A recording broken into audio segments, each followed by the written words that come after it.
Hello again, everyone, and welcome back to the Bitcoin Business Bureau. I'm your host, as always, LitecoinLeader. Today, we have a special episode of what I'm calling Theta Talk, with starring Daniel Pace and myself. It's an interview between myself and Daniel talking about Theta. Theta is from Simple Crypto Consulting, and we're going to talk about Theta. And if everybody likes this, please leave a comment down below, like and subscribe. Let us know if you like this, and we'll continue to do a Theta conversation about once a month whenever there's good news on Theta or bad news, hopefully not, but whenever there's news on Theta or something big coming out, we'll have a little Theta conversation between myself and Daniel. So here's the show. Enjoy. Hello again, everyone, and welcome back to the Bitcoin Business Bureau. I'm your host, as always, LitecoinLeader. Today we have a special guest with Daniel. Daniel Pace is joining us. How you doing, Daniel? Hello, I'm good. Thanks for having me. Fantastic. Glad we could have you on board. And let me share my screen to tell you a little bit more as Daniel tells us a little about who he is. Let's see. Chrome tab.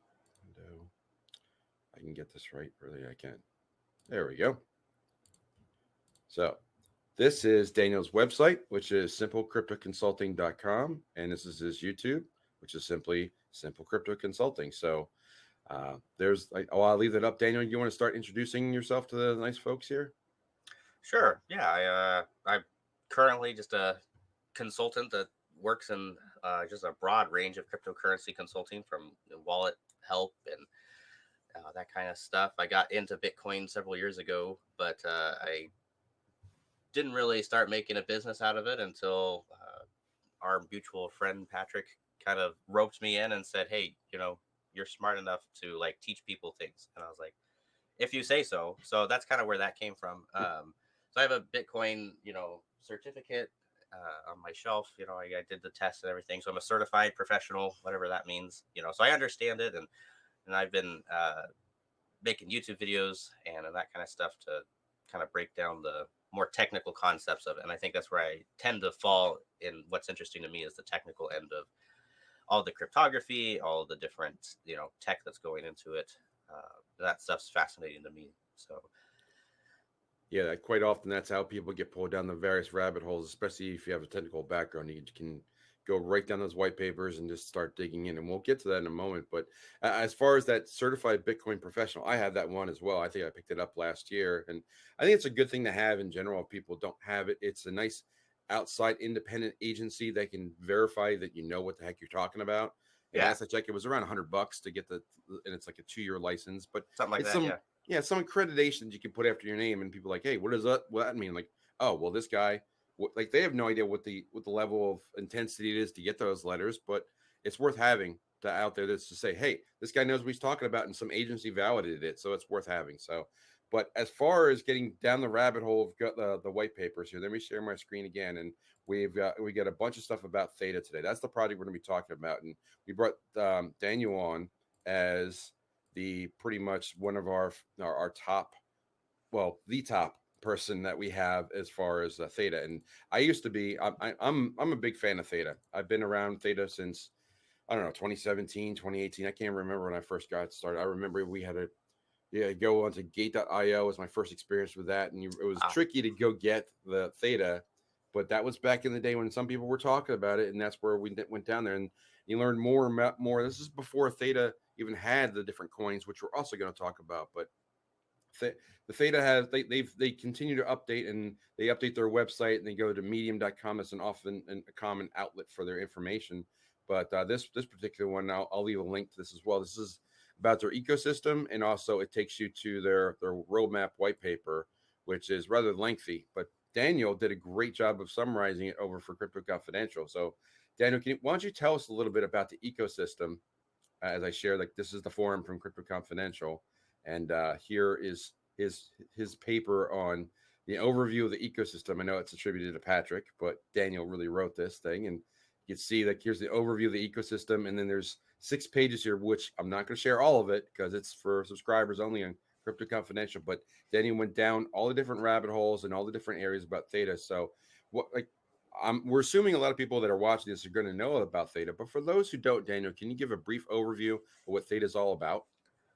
Sure. Yeah. So Theta was essentially designed as a decentralized video streaming platform back in 2017 is when it started, and it was founded by Mitch Liu, who was involved in Twitch and other streaming platforms and stuff like that, and then Ajay Long, he worked in previous like tech companies as well, so they founded it, and they have a board of advisors that were working with YouTube and from Twitch and all them. So essentially, it started out as a way to decentralize how YouTube works, or how video streaming works, like Twitch or whatever. And basically, the way they do that is to, in non-technical terms, distribute how all the computers in an area can talk to each other and share basically the video information between each other, like a web of decentralized nodes that can increase the bandwidth of a streaming, a streamer who's video streaming and stuff like that. So that's what it started off as. And it started off with Theta, the original, token. And that's the governance token. And that's what runs the blockchain, much like, Ethereum or something like that. And so it started off as a Ethereum token, and then gradually they developed their own blockchain, became its own token. Now it runs like a proof of stake. So there's 3 different types of nodes at this point, but the 2 big ones are like a validator node and a guardian node, which is one of the unique things about Theta is it's not just a node that's creating and verifying all the transactions. It's actually the validator node creates these transactions and includes what's in the block. The guardian nodes basically keep the validator nodes in check. So people who have different levels of investment with Theta, they have different options for where they can stake their Theta to earn the second coin, which is TFUEL. TFUEL is sort of like if you took Ethereum and you split it into 2 different types of coins. One of them is just for securing the network, and the other one is for spending money on the network. TFUEL is the gas, basically, of the Theta blockchain. And so when you stake your Theta, you earn TFUEL as a reward. And the TFUEL eventually developed farther and farther, and then they developed edge nodes, which are a 3rd node, and that acts as 2 different things. It's a way for people to watch and stream on their own, and it also connects a whole range of people together. So the edge nodes are it's the last mile basically from wherever that video streaming starts to where it ends. And so that's a basic overview of what Theta is, and the basic 3 things. Yeah, that's a good summary, and it's difficult for people to understand, but it's basically distributed bandwidth. If you remember anything from Napster or those other type of music services to even this like your cable company or like your Netflix, like they have delivery systems all over the country, and they have like major server rooms, and then there's more localized servers. So the analogy there, the big servers would be your Theta nodes or your validator nodes, and then like your neighborhood stuff would be like your edge node, like that distributes more locally. Does that sound about right? Yeah. Okay. Yeah, you could. It's a little more simplistic, but yeah, really they're replacing those giant data centers and stuff like that. It's cost prohibitive for big companies like YouTube to keep putting these giant servers all over the place to try and get content to you fast enough, and so the longer the distance between you and your content delivery network or service, more lag you'll have, more buffering, lower quality videos. So if you could just have that, if you could eliminate that by distributing the bandwidth, you'll get faster video and stuff like that. So that's what they're building. Yeah, and then by distributing it, you're also lowering the demand of the network, so it's not all in one spot. It's decentralized, so it's distributed all over. So the more nodes, the stronger the network. So that's really great. So originally there was Theta, and then now they launched TFUEL, and now TFUEL is kind of like the gas behind every time you move Theta, you need a little bit of TFUEL, but TFUEL lubricates the rails that Theta runs on. But then comes TDROP, right? And then TDROP came out, and when people first got involved in Theta, they didn't know about TFUEL. That was kind of oh, that's new, and you got an airdrop for free. And then came TDROP, which was given out the similar manner. So can you tell people a little bit about TDROP and what that's all about? Yeah, T-Drop is just an interesting sort of experiment, I think, with incentivizing people to use NFTs and use their Theta Drop NFT marketplace. And currently, NFTs had that big boom, last year in popularity, but they've been around for a long time.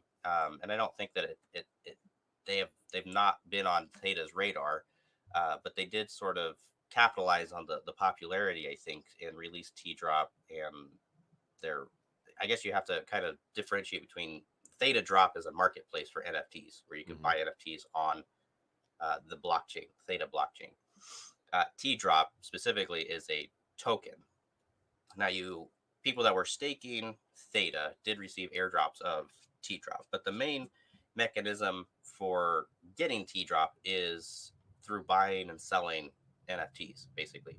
So you can mine T-Drop through buying NFTs on Theta Drop's marketplace, and so it's an interesting, they call it NFT liquidity mining. So their T-Drop is earned when you make purchases on these NFTs and stuff. And then when you have T-Drop, there's different levels of like things you can do with it. So a pretty popular thing for most cryptos is like, if you hold a bunch of one token, you can kind of stake it somewhere and earn rewards. And then you have like governance rights. So you can make proposals and vote on what's going to happen. That's a pretty common thing. So there's that option with T-Drop. And then there's also this these VIP tiers, where if you have like a ton of T-Drop, you could go that route, and you basically get first access to like premier drops and all sorts of other benefits that haven't really come to fruition yet. But yeah, it's really just an incentive to get people to buy and sell NFTs. So Yeah, Theta's done a pretty good job of incentivizing people, not just getting involved and getting those extra tokens, but also staking. And I know that the staking, a lot of people's concerns originally was that you had to have your machine running constantly to be staking and pledging to the network. But I understand, like, first there was G-Pool, and there's other pools that are out there that you can pledge your tokens to, so that you don't have to run your machine all the time. Can you tell us, like, aren't you in the process of setting up a couple of those right now for Crypto Confidential members? yeah, so it's a little, you're right. And it's probably really confusing because there's 4 different types of staking now with Theta. So if you had 2 million Theta, if you're like someone from back in 2017 and you loaded up on it before it was at 10 cents or whatever, or you're a business partner or something like that, the validator nodes are kind of where you would go. And so they only have a select few. Well, initially there was only like 10 or 15, like 13 validator nodes. They've recently changed all of that. So there's validator node staking, guardian node staking, edge node staking, and T-Drop staking. For validators, guardians, and edge nodes, all those require, if you were to do it yourself, like stake to the program yourself, yeah, it would require you running a machine 24/7. And so because of that, you've seen these community pools come up. And the biggest one right now is G-Pool. The second biggest one is Theta Board. And so they've done a pretty good job of really building a community where you can delegate to their node. And the way that Theta has it all set up, your coins never, leave your wallet or anything. And you still earn the rewards, but you pool it together, just like, every other, crypto has all these pools that, give people a little bit more of an advantage, or it's a convenience thing. With T-Drop, there's no requirement. It gets staked to a smart contract, which isn't a machine that's running all the time. It's kind of just you saying, hey, I'm gonna like lock up my coins. They're saying, okay, in exchange for that, we'll give you, it's like 50% right now, I think, at 40%. It's gonna drop, but going to be like a 50% APY for a little while. And then, so, out of that, yeah. So like I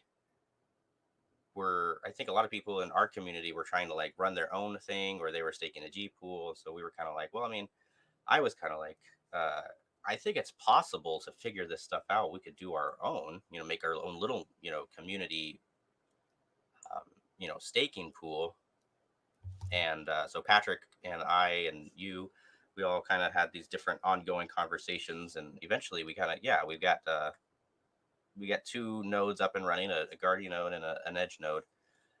It was about as complicated as I thought it would be to actually get it set up, but I wasn't prepared for how little documentation there was.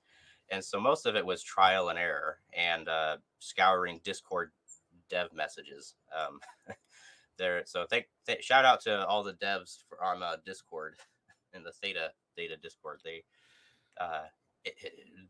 without that, I wouldn't have been able to figure it out. So yeah, it's definitely a process, and you're talking about engineers, right? So engineers, they're doing things as fast as they can, and engineers do not like to write stuff down. It's exactly what it is. That's exactly what I found, is that like, oh, finally figured it out. I should write this down. I'm like, I'm not. I'm done. And I think that's just how it goes. It's like you finally get the code to work, and then it's like, I don't ever want to touch this again. And that's like, right. And I see both perspectives. And I'm like, I need to get it. I have a couple different random pieces of documents that I'm gonna compile, but like, it is a thing that's like, I got it working. I just want to leave it alone now, and that's definitely how it goes. So, and software engineers are a different breed. I've heard this from many different times, and I've been an engineering manager, and it's not unique to crypto. All engineers, unless you have some diligence and push them to document or put comments in their code or whatever, it doesn't happen.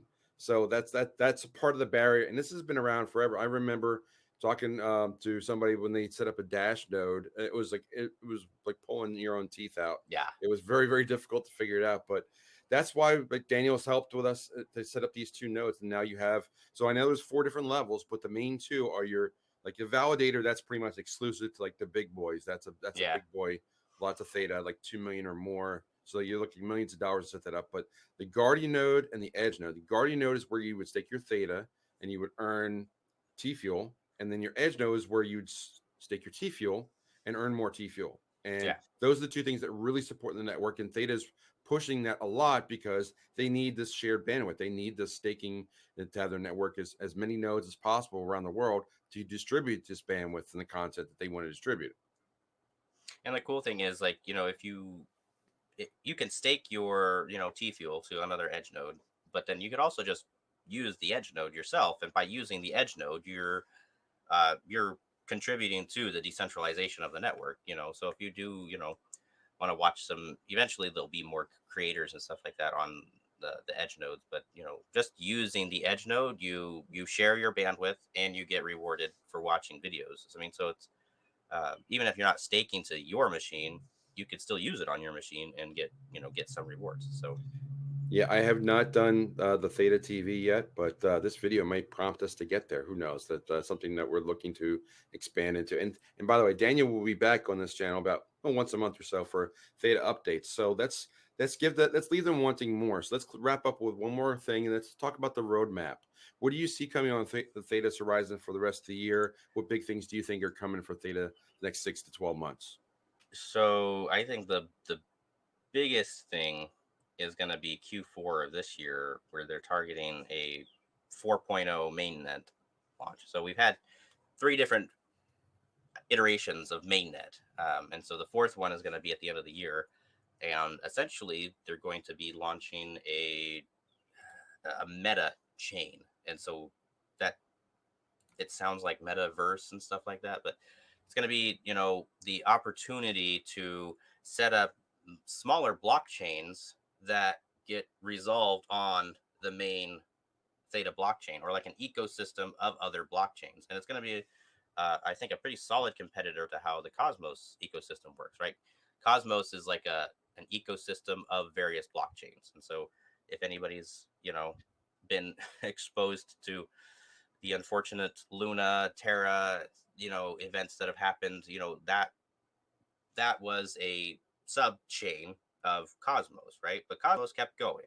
You know, everything in that ecosystem kept. So by the end of the year, I think we'll have a meta chain for Theta, and then we can start building other smaller chains on top of Theta's blockchain. And I think that's going to be super cool because there are already, like in the report I showed, there's already a bunch of people doing some really cool stuff, building apps for like Roku and, you know, just Android apps for video sharing, metaverse stuff. If you're into that, NFT stuff, Theta has a bunch of people with good ideas. I think the next step is to get it all ready for the community to just kind of pile in.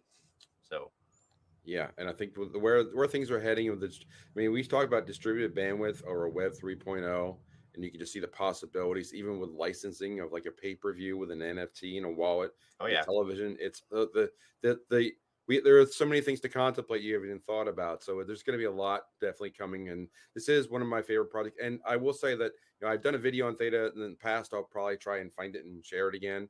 I'll put it in the description, but Mitch Liu and the other founder, I can never remember his name, but both of them have VR patents. Then yeah. they've been exploring that area. So Well, don't be we didn't even touch on that. How many patents they have? I think they probably have more patents than most of every other blockchain right. project. I I mean, think there's it's some that I know. 5, 6. Veracity is another one of my favorite.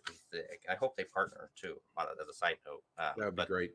they have patents and stuff, and so, but just a number of patents that Theta has worked out is uh, just puts them, you know, kind of another level on my in my mind. And Veracity has the proof of view, if I'm not Right. mistaken, right? So that Yeah. would be a perfect marriage there, like because proof of view kind of tells you if someone actually has seen the NFT or viewed it or so on. Be a perfect integration of some kind with video on demand. Like to Yeah. say, did they watch this movie? Did they pay for it? It'd be perfect marriage there. Yeah. No, I there's I my brain I get excited just thinking about all that kind of stuff. You know, like where you have like you can verify that somebody watched your ad, and you have like because like ad fraud is so huge, right? And so like Veracity could solve the problem of advertising and all that kind of stuff, or digital rights management.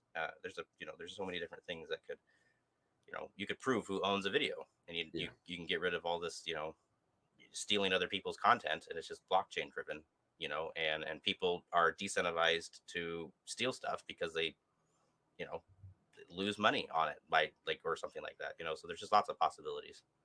Absolutely. And there's so much to come for Theta and TFUEL and TDROP and this whole ecosystem that's been around.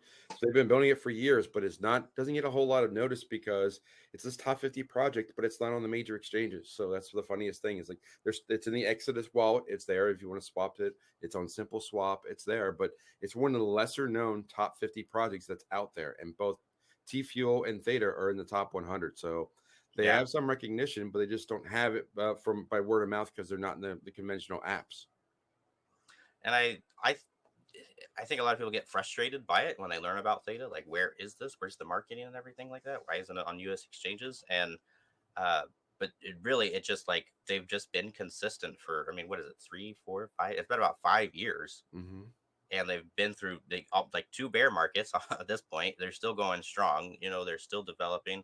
Um, and they have a pretty strong community. And like I honestly see that as like more valuable than those ones that just skyrocket in popularity and then you never hear about them again.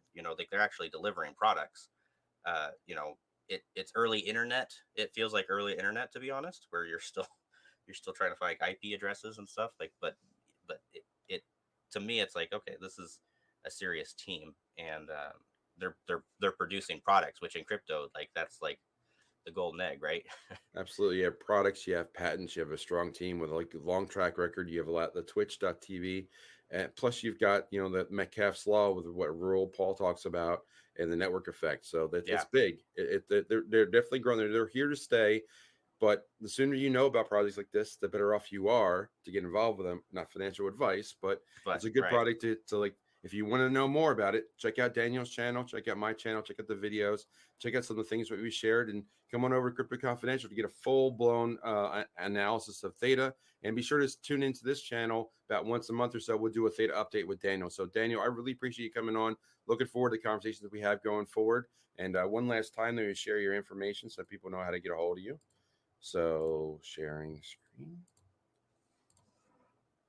All right, getting a little faster at it. So this is Daniel's video. It's his YouTube is Simple Crypto Consulting, and it's SimpleCryptoConsulting.com for his website. So Daniel, once again, I really want to thank you for joining us, and I hope hope everybody keeps checking us out. And so with all that said, I'm going to close the door on the bureau, say follow leader one more time, and I'll talk to you soon. Take care. Thank you.